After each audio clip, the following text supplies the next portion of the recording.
সবাইকে নমস্কার জানিয়ে নতুন একটা ভ্লগের শুরু করছি। আশা করি আপনারা সবাই ভালো আছেন। আজ অনেক দিন পরে আবার নতুন ভিডিও আপলোড করছি।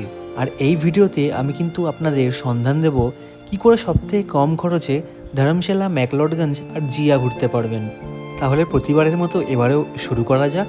হিমাচল প্রদেশে দুটি রাজধানীর মধ্যে একটি হলো ধর্মশালা, যেটিকে শীতকালীন সময়ের জন্য রাজধানী হিসেবে ব্যবহার করা হয়। তো এবার শুরু করা যাক কী করে পৌঁছবেন আপনারা এখানে। আপনারা দিল্লি থেকে সহজেই বাস রুটের মাধ্যমে ধর্মশালা অবধি চলে আসতে পারবেন। যোগাযোগ ব্যবস্থা এখন অনেকটাই উন্নত হয়ে গেছে।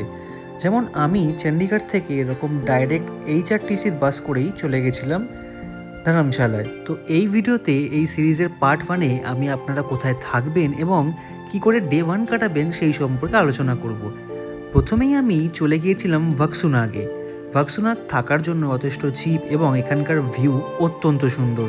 যারা বাসে করে আসবেন তাদের কিন্তু ধর্মশালা বাস স্ট্যান্ড অবধি বাস এসে ছেড়ে দেবে। তারপরে আপনারা কোনো রকম শেয়ার ট্যাক্সি করে চলে আসুন ম্যাকলডগঞ্জ পর্যন্ত। এবার ম্যাকলডগঞ্জ থেকেও আপনারা কোনো শেয়ার ট্যাক্সি করে চলে আসতে পারেন উপরে ভাক্সুনাগে, অথবা পায়ে হেঁটেই কভার করতে পারেন। আমি পায়ে হেঁটেই কভার করেছিলাম। মিনিমাম 20 থেকে 25 মিনিট মতন হাঁটা পথে দূরত্ব। চলে গিয়েছিলাম ভাক্সুনাগের মেন পয়েন্টে। আর থাকার জন্য আমি বেছে নিয়েছিলাম এই জুজু হোস্টেলসের হোস্টেলকে, কারণ হোস্টেলে থাকতে পারলে মোটামুটি দিন প্রতি হিসেবে 600 টাকাতে ভালো রুম পাওয়া যায়। চলুন আর কথা না বাড়িয়ে এরপরে বেরিয়ে পড়া যাক ডে 1-এ আপনারা কোথায় কোথায় যাবেন সেই বিষয়ে। প্রথমেই আমি লোকাল একটি দোকান থেকে ট্রাই করে নিই সিদ্ধু। গরম গরম সিদ্ধু কিন্তু খেতে দুর্দান্ত লেগেছিল। এরপরেই কিন্তু আমরা চলে যাই ভাক্সুনাগ টেম্পলের দিকে।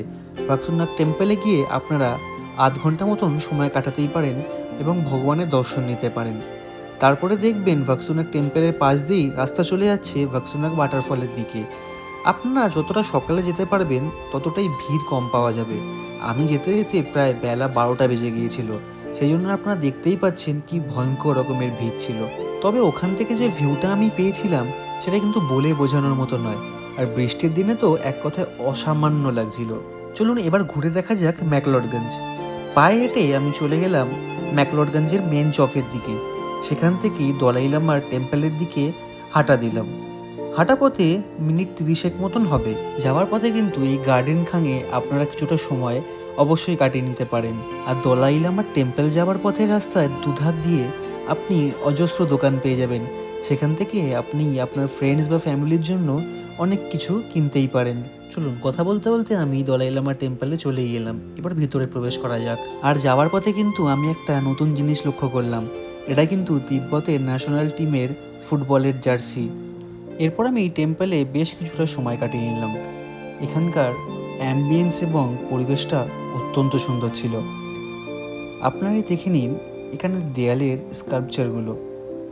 মন্দিরে ঘণ্টাখানেক কাটিয়ে বাইরে এসেই এত সুন্দর একটা ভিউ আমার চোখে পড়ে। আর দেখতে পাই রোপওয়ে। তো আমি ডিসাইড করেই নিই রোপওয়ে তো আমাকে চড়তেই হবে।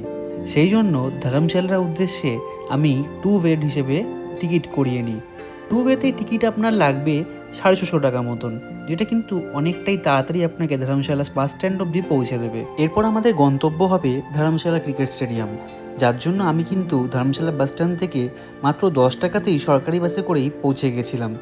বাস আপনাকে হাঁটা পথের 7 থেকে 8 মিনিটের দূরত্বে ছেড়ে দেবে। ওইটুকুন পথ হেঁটে গেলেই আপনারা চলে যাবেন স্টেডিয়ামে, যেখান থেকে কিন্তু আমি 30 টাকার টিকিট কেটে নিয়েছিলাম। স্টেডিয়ামের ভিতরে গিয়েই যে অসামান্য দৃশ্য দেখতে পেলাম, তারপরে বুঝতেই পারলাম কেন সবাই বলে থাকে এটা ভারতের তথা পৃথিবীর সবথেকে সুন্দর স্টেডিয়াম।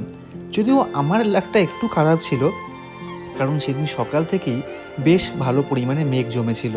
এরপরে স্টেডিয়াম থেকে বেরিয়েই এত সুন্দর ফ্রায়েড মোমো দেখতে পেলাম, যার লোভ সামলানো গেল না। তারপরেই আমরা চলে গেলাম স্টেট ওয়ার মেমোরিয়ালে।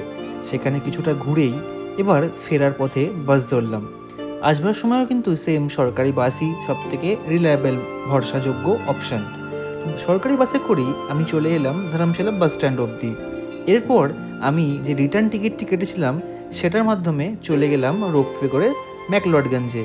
আর রোপওয়ে কিন্তু পুরোই ফাঁকা ছিল। তারপর নামলাম ম্যাকলডগঞ্জে, যেখানে নাইট টাইমের ভিউটা কিন্তু অসাধারণ দেখাচ্ছিল। পর্যটকের ভিড়ও সেরকমই ছিল। তারপরেই বেলজিয়ান ওয়াফেল থেকে ওয়াফেল ট্রাই করে আমি চলে গেলাম হাঁটা পথে আমার স্টের উদ্দেশ্যে। দেখতে পাচ্ছেন আপনারা ভাকসুনাগের কি সুন্দর নাইট ভিউ। এই ভাকসুনাগের উপরেই আমার থাকার জায়গা অর্থাৎ জুজু হোস্টেলস। ধর্মশালা ট্রিপের পার্ট 1 আমরা এখানেই শেষ করছি। এরকমই পার্ট 2 দেখতে থাকার জন্য আপনারা আমার চ্যানেলটি সাবস্ক্রাইব করতে অবশ্যই ভুলবেন না। পার্ট 2তে কিন্তু আমরা খুবই সুন্দর সুন্দর জায়গার সন্ধান দেব আর চলে যাব জিরার দিকে। তো দেখা হচ্ছে ধর্মশালা ট্যুরের পার্ট 2তে। ততক্ষণের জন্য সাবস্ক্রাইব অ্যান্ড বেল আইকনটি প্রেস করতে ভুলবেন না।